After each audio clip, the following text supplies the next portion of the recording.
Out of all the Disney World parks, Epcot is truly one of a kind.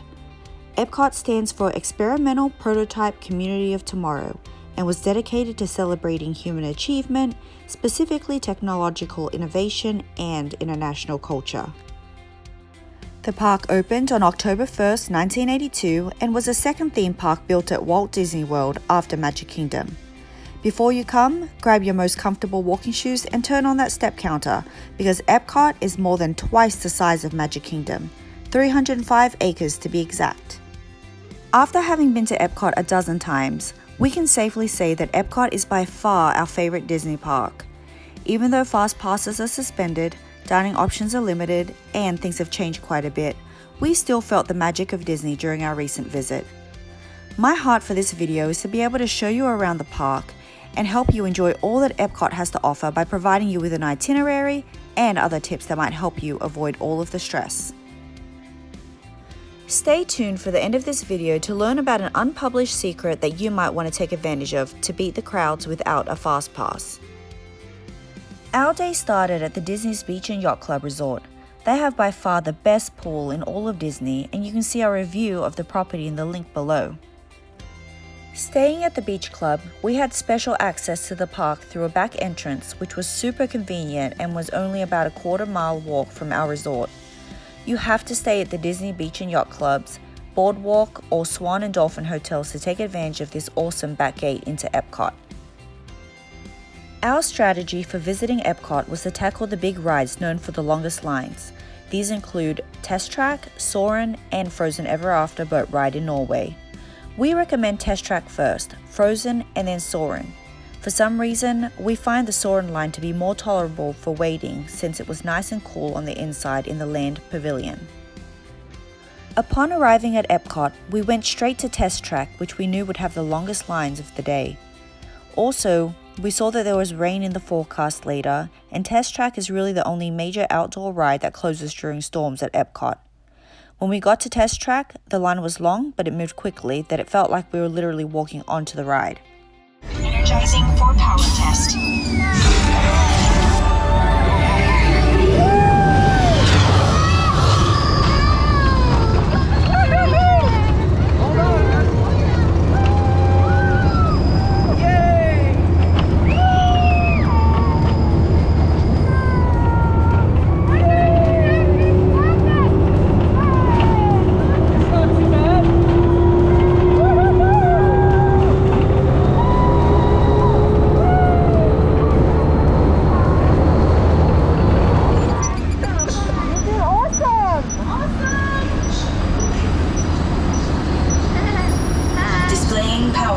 Results.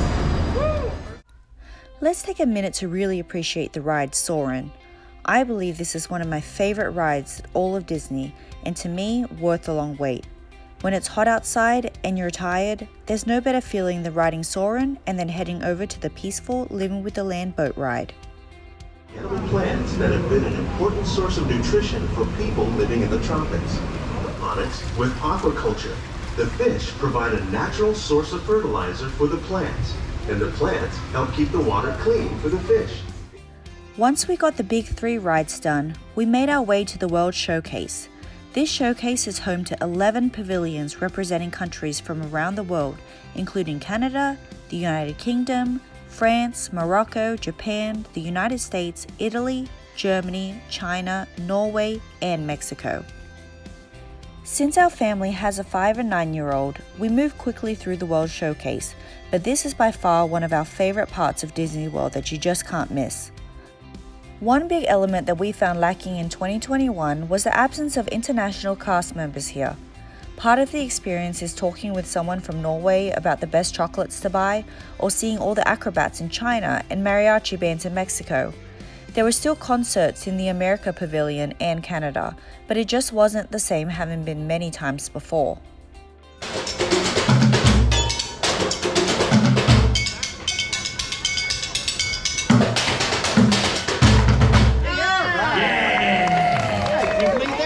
We love the many dining options here and the opportunity to taste the diverse cuisines from different countries.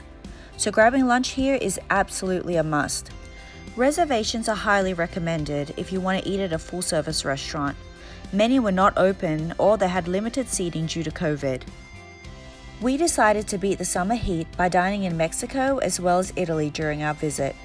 We've tried all of the restaurants at Epcot over the years, and our favorite full-service restaurants with the best foods are Chefs de France and the Steakhouse in Canada. If you don't want to bother with a sit-down full-service restaurant, you can also grab a quick bite at the many pop-up stands located throughout the countries. Once all of the other guests start making their way through the countries in the afternoon, that's when we like to hit all of the remaining rides. We found that they had about a 5 to 10 minute wait at this point, and we blew through them pretty quickly. Our kids love to linger in the aquarium after riding the Nemo and Friends ride, which is another welcome break if you plan on escaping the heat or the brief thunderstorms that pop up during the summer. Well, the rain definitely didn't hold out for us. So during our visit, Epcot hosted an international flower and garden festival and had beautiful floral displays throughout the park.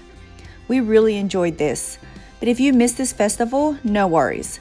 You'll always find beautiful manicured gardens and other amazing sights to see no matter when you visit.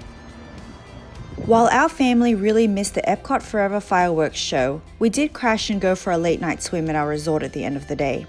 According to the Disney website, this show will be returning July 1st of 2021.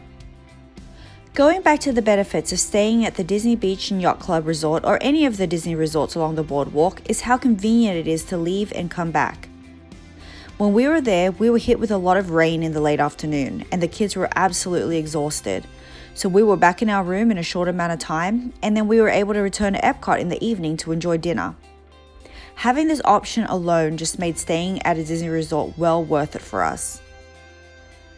If there's one secret we learned visiting right now is that Disney is definitely rewarding resort guests with special early entry.